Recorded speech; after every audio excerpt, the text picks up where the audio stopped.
जय तु भारतम, जय तु संस्कृतम। नमस्कार दोस्तों, स्वागत है आप सभी का आपके अपने YouTube चैनल देववाणी संस्कृत संस्थान रोहतक में। आशा करते हैं आप सभी कुशल मंगल होंगे। तो भाई जैसे अब जो प्रथम सेमेस्टर MA के बच्चे उनका एग्जाम चल रहे हैं, उनके होने वाले हैं अभी एग्जाम, तो उनमें वेद का जो टॉपिक है उसमें निर्वचन है। जो निरुक्त का टॉपिक है उसमें निर्वचन है और आज हम निर्वचनों के विषय पर हम बात करेंगे। उनके विषय में आज हम आपको थोड़ा सा बताएंगे कि भाई उसमें क्या करना है, एग्जाम में कैसे करना है ना। तो भाई अपने चैनल को लाइक शेयर सब्सक्राइब करना ना भूलें, क्योंकि जैसे ही आप इसको करते हो हमें मनोबल मिलता है और हम प्रोत्साहित होकर हम और वीडियो को क्लासेस को आके अपलोड कर सकते हैं। ठीक है ना। तो अब आ जाते हैं अपने टॉपिक के ऊपर। निरुक्त जो कि निघंटु से लिया गया है ना, जहाँ की वेदों के शब्दों के अर्थों के विषय में बताया गया। जहाँ पर निरुक्त और निघंटु ऐसा ग्रंथ है जहाँ पर वेदों के अर्थों को एकत्रित करके रखा गया है, यानी कि ताकि हम वेदों को उनके माध्यम से अच्छे से पढ़ सकें। ठीक है ना।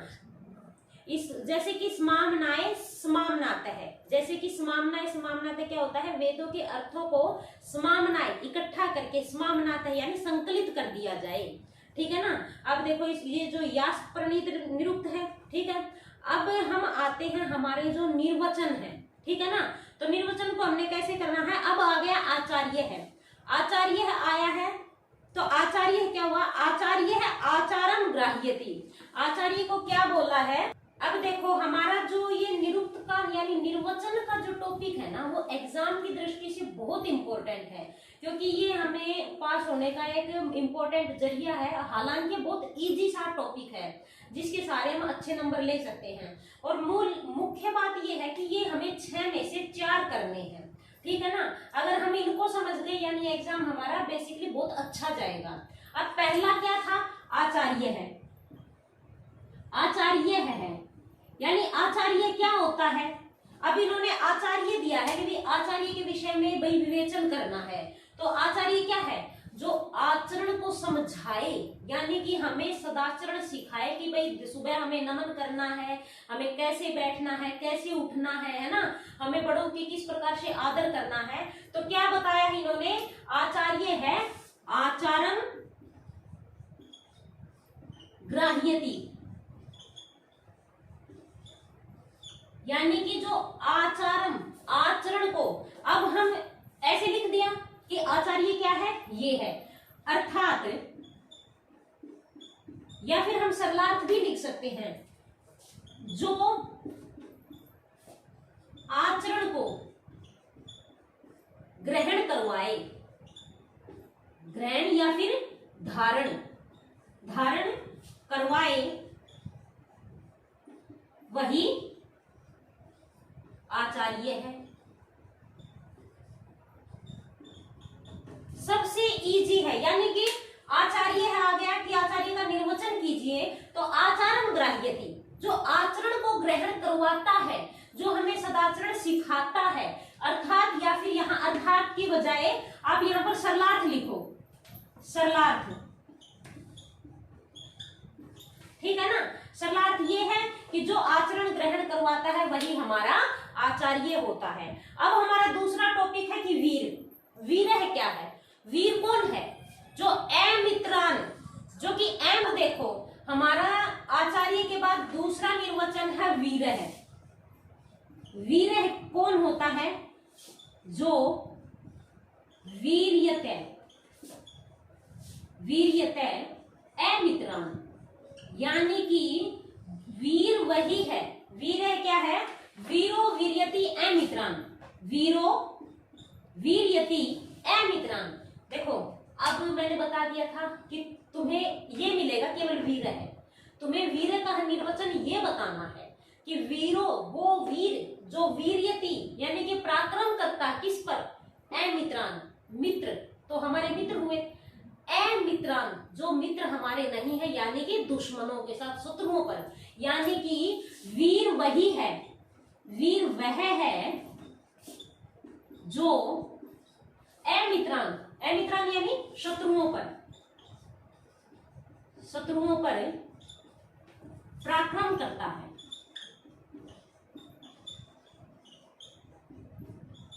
ये हमारा हो गया वीर का। अब देखो ये बोलते हैं कि भाई एक निर्वचन की दो दो चीजें हैं, तीन तीन बता रखे, हमें तीन तीन चार चार तो लिखने ही नहीं ना, हमें तो केवल एक लिखना है कि भाई वीर का निर्वचन क्या है, वीरो वीर्यति अमित्रान, ऐसा वीर जो पराक्रम दिखाता है शत्रुओं पर, बस हमें ज्यादा नहीं लिखना है, क्योंकि हमारे क्या है ये कुछ ज्यादा दो दो नंबर के हैं, मैक्सिमम नंबर नहीं है इनके अंदर। अब तीसरा जो है हमारा आदित्य, आदित्य आदित्य आएगा, आदित्य में क्या है, आदते रसान, आदते रसान,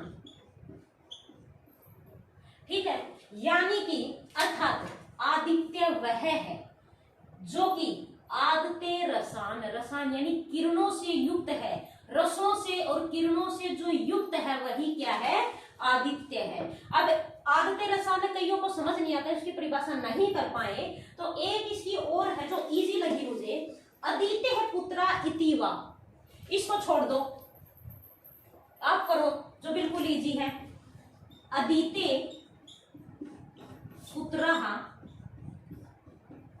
अदिते पुत्रः, पुत्र है इतिवा, यानी कि जो अदिति का पुत्र है वही क्या है, आदित्य है, यानी कि अदिति का जो पुत्र है, का पुत्र है वही आदित्य है। ये समझ में आ गया, यानी या तो आप आदित्य रसान है कि जो रसों से युक्त है, किरणों से युक्त है ना, वही आदित्य है, या फिर अदिते पुत्र है इतिवा, जो अदिति का पुत्र है वही आदित्य है, ठीक है ना। मुझे तो ये बहुत इजी लगा, आप इसको कर लो तो मे भी ज्यादा अच्छा है कि सिंपल सी बात बोल रहा है कि अदिति का जो पुत्र है, ठीक है। अब आते हैं नेक्स्ट क्यू।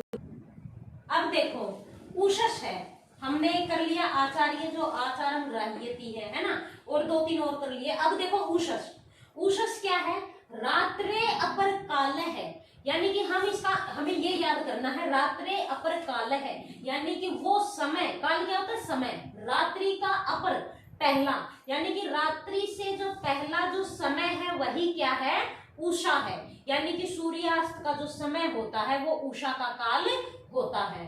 अब आ जाओ हृदय है, मैंने बता दिया था कि भाई ये निर्वचन है, हमें इसका ये लिखना है और फिर उसका सरलार्थ लिखना है, हमें बताना ये क्या है, ठीक है ना। अब इसके बाद आता है हृदय है, हृदय क्या है, हृदो यानी कि हृदय होता है तालाब, हृदय वह होता है वो तालाब जहां पर ह्रादते शब्द कर्मण है, उस तालाब में जहां पर शब्दों का कार्य होता है, क्योंकि वहां पर पक्षी इत्यादि होते हैं, है ना, बतख वगैरह होती है, वो हंस बगुले ये होते हैं, तो वो क्या करते हैं, शब्द कर्मण है, यानी कि वो शब्द का कार्य करते हैं, यानी कि गुंजायमान होते हैं, वो हृदय उनसे युक्त तालाब ही हृदय कहलाते हैं, ठीक है ना। हाँ, वैसे नॉर्मल भाषा में तालाब भी बोल सकते हैं, लेकिन इन्होंने पूछा हृदय क्या है, हृदय वो है जहां पर पक्षी इकट्ठा बैठ करके जिस जल में शब्द का उच्चारण यानी शब्दों से गुंजायमान करते हैं, उससे युक्त करते हैं, वो क्या होता है, हृदय कहलाता है। अब आ जाए गौ, गौ क्या है, यद दूरम गता भवति, यानी कि यद दूरम, यद यानी जो, दूरम यानी दूर, गता भवति गई हुई होती है, यानी जो दूर चला गया होता है वो क्या होता है, गौ होता है, ठीक है ना। अब आ जाओ समुद्र, समुद्र क्या है, समुद्र को भवति ही, सम उद्र को, उद्रक उदक, उदक क्या होता है, जल, सम यानी कि बहुत ज्यादा, बहुत जलों वाला होता है, यानी कि जहां पर जल ज्यादा होता है वही क्या कहलाता है, समुद्र कहलाता है। अब आ जाओ वृत्र, वृत्र का वैसे देखा जाए तो वृत्र को मेघ भी बोला जाता है। अब वर्धते वा, वर्धते यानी कि जो बढ़ जाता है, ये क्योंकि वर्षा काल में जब बारिश का समय आता है तो मेघ, वृत्र मेघ है ना, मेघ का ही दूसरा नाम है, तो वो क्या है, वृद्धते यानी कि चढ़ जाता, आसमान में चढ़ते हैं मेघ, तो वो क्या हुआ, वृत्र जो वर्धते वा यानी कि जो बढ़ जाता है, यानी कि जो आसमान में चढ़ जाता है वही वृत्र कहलाता है। अग्नि, अग्नि सबको पता है, अग्रणी भवति यानी कि किसी भी कार्य में जो सबसे आगे होती है, क्योंकि जैसे ही हम यज्ञ करते हैं सबसे पहले अग्नि प्रज्वलित करते हैं, ठीक है। तो अग्रणी भवती यानी कि जो सबसे पहले आती है, सबसे आगे विद्यमान होती है, वही क्या कहलाती है? अग्नि कहलाती है। अब आ जाओ नदी। नदी क्या है? नदना इमा भवंती शब्दवत्यय। नदना, नदी वो है, इमा वो है, होती है जो शब्दवत्यय यानी कि जो शब्द से युक्त होती है, क्योंकि तुम जैसे ही नदी के पास जाओगे वो बहती है, आवाज के साथ बहती है ना? तो शब्दवत्यय है यानी कि शब्दों से युक्त है, क्योंकि उसकी लहरों की आवाजें आती हैं, है ना? तो नदी वो होती है जो शब्दों से युक्त होती है, गुंजायमान होती है, ठीक है ना? अब आता है वाक। वाक क्या होता है?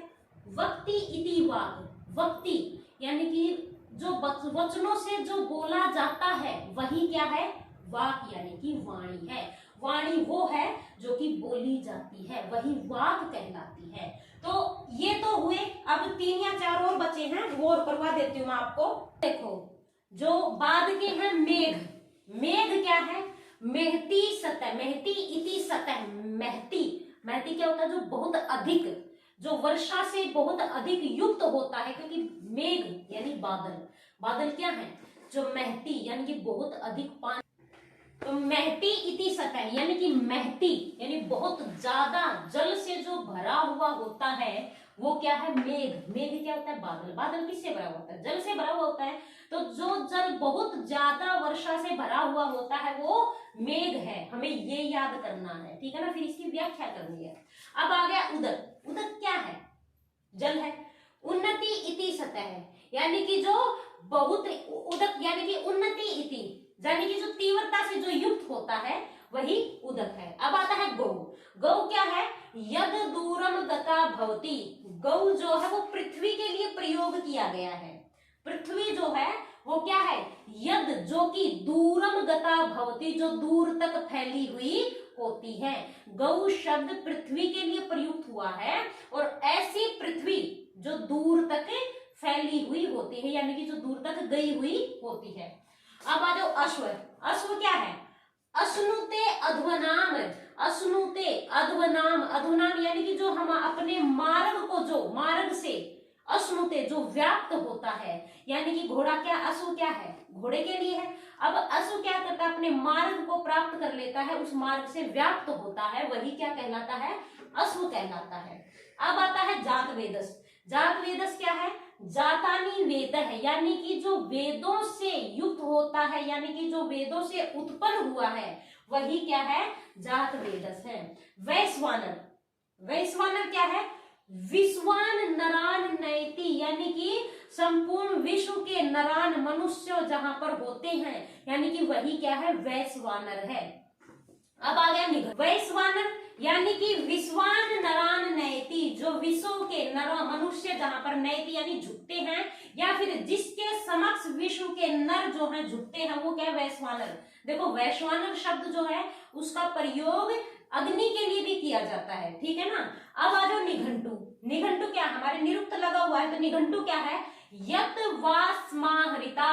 यत यानी कि जहां पर वा, जो शब्दों के अर्थ हैं, स्माहरिता उनको इकट्ठा किया जाता है, यानी कि एक ऐसा ग्रंथ, निघंटु एक ऐसा ग्रंथ है जहां पर वैदिक शब्दों के अर्थों को समाहरिता यानी कि समाहरित यानी कि उनको इकट्ठा किया जाता है, वो निघंटु कहलाता है। तो आज के लिए जो है हमारे एमए के जो प्रथम वर्ष के जो स्टूडेंट हैं उनके लिए ये निर्वचन का टॉपिक बहुत ही इंपॉर्टेंट है, तो एक बार इनको देख लेना और अपने चैनल को लाइक शेयर सब्सक्राइब करना ना भूलें। और इसके अतिरिक्त एक चीज और है भाई जो तुम्हें मोस्ट ऑफ बतानी है कि साथ साथ देखो, एमए करने के साथ साथ हमें आगे और भी कुछ हमारा लक्ष्य होता है कुछ करने के लिए, तो वो लक्ष्य है नेट जेआरएफ और पीएचडी। समझ रहे हो आप? अब नेट जेआरएफ में हमारे यहाँ पर मात्र संस्कृत के स्टूडेंट के लिए 15,000 में नेट की कोचिंग दी जाती है। जो संस्कृत के जो स्टूडेंट्स हैं उनके लिए उनके सब्जेक्ट की 15,000 की कोचिंग दी जाती है ऑफलाइन। जो बच्चे यहाँ आना चाहते हैं वो हमसे संपर्क कर ले, क्योंकि एमए कर रहे हो तो जाहिर सी बात है प्रोफेसर के लिए तैयार हो रहे हो तो उसके लिए नेट भी अनिवार्य है। तो थोड़ा सा ताकि आपका भी प्रोत्साहन बढ़े आगे कुछ लाइफ में करने के लिए, तो आप आए और अपने लिए कोचिंग जो है जरूरी है तो उसको करें, बेहतर है वो चीज। और एक दो दिन मतलब आप डेमो लीजिए, पढ़िए, ताकि आपको भाई प्रोत्साहन भी मिले और आप नेट के लिए तैयारी अच्छे से कर पाओ। ठीक है, तो जय तु भारतम।